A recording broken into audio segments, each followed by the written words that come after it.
What's good, sports family? So breaking news in the NBA, we have a free agent signing of Russell Westbrook. So he has officially signed a contract with the Sacramento Kings, and let's get into it right now. So before we get into the contract and why the Kings signed him and all, like, comment, subscribe. We have more sports content on the way, basketball as well, since pretty much basketball season is right around the corner.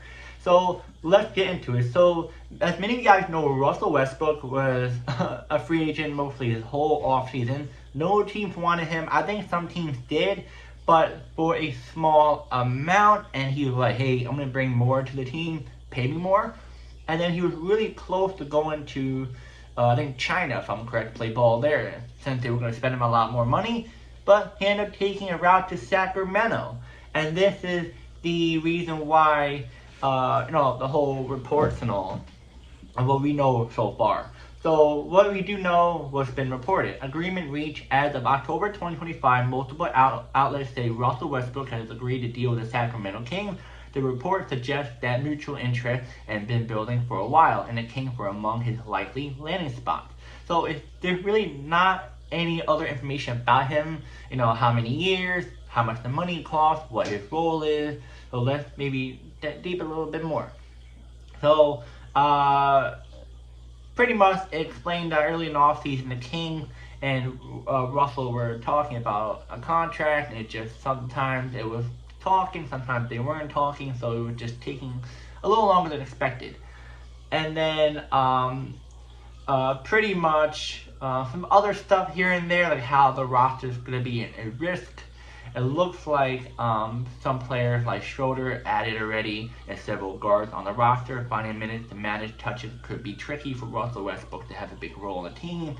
Cap roster spot. To sign Russell Westbrook, Sacramento would have to free up a roster spot. They had a non-guaranteed contract with Terrence Davis, possibly available to be cleared. So it seems like they're more likely going to let a player go since it's almost regular season. And they're like, hey, let's bring Russell, who do much more than maybe Terrence Davis or someone else. Yeah. And then there's just other stuff that might happen throughout the season. If Malik Monk doesn't do as well, or if someone else doesn't do as well, Russell Westbrook will do much more for the team. So why did the Kings sign Russell Westbrook? So, veteran leadership and experience. Russell Westbrook is a former MVP, longtime All-Star, and known for his intensity. A team with a younger piece might value his presence and leadership. Backup and rotation depth at guard. Even with Schroeder, Sacramento reportedly lacked a reliable second option at lead guard. Westbrook gives them insurance and flexibility, playmaking, and creation off the bench.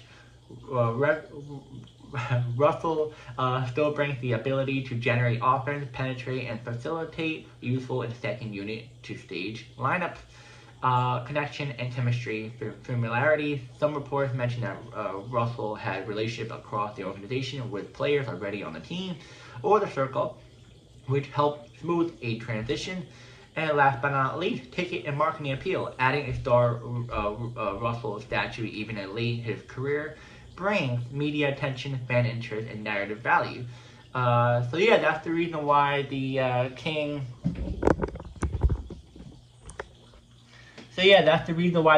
wanted him. I think it could be other factors, but those are the ones I think that's the reason why they wanted to bring him in. Not only the market, but also the familiarities of the players that he knows, and also the coaches, and it's interesting. It's very interesting. And before I give you guys my thought about this signing, I'm going to tell you guys his stats from last year with the Denver Nuggets.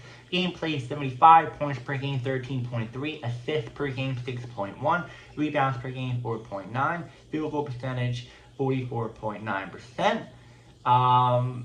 So you saw last year with the Denver Nuggets, he was mainly a bench player for most of the season, and then all of a sudden became a starter. Because of certain injuries, and they needed him to maybe spark the offense much more, and he did, but he was back and forth to starting and bench. Now, what his role going to be for the Kings is very interesting. So, I'm not really sure what his role is going to be, because they have Malik Monk, they have Schroeder, I just don't get why they brought him. I think the reason why is because Murray's out, so maybe that's why they needed another guy off the bench.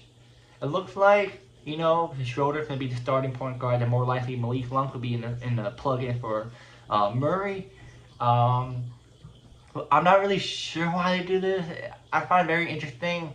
I feel like he could have gotten a much more win-now mode team. I mean, Sacramento seems like a pretty good spot for him, but it's just too many guards, too many key players. It just it's not bad or it's not good. I'm just very iffy on it. I'm not sure if he's really gonna play a big role in it. I'm not sure how long he'll stay with the team. Sometimes they might just cut him because they're like, wait, it's not working out. So I think he should stay as the bench player and spark that bench easily, and I think it will contribute a lot with the the Kings on the bench role. Starting, you have too much. You have DeRozan, Levine, Sabonis, Murray when he comes back. Then you have Schroeder. It was just too much. I think he'll just be on the bench, and I think he will do good for the Kings on the bench. But we just gotta wait and see. Like I said, I don't know what's his contract. If it's a year or two, or how much it costs. I feel like it's just a year, if that's the case. And yeah, guys, let me know in the comments. Do you think this is a good move for the Kings? A bad move? And do you think they can be a playoff team added with Russell Westbrook? To be honest, before we end this off, I think they could be a play-in team, not playoff team, but play-in team much more than they were before, because the West is stacked. But I think adding him might actually push them into more of a play-in team. And yeah, I'll see you guys next video.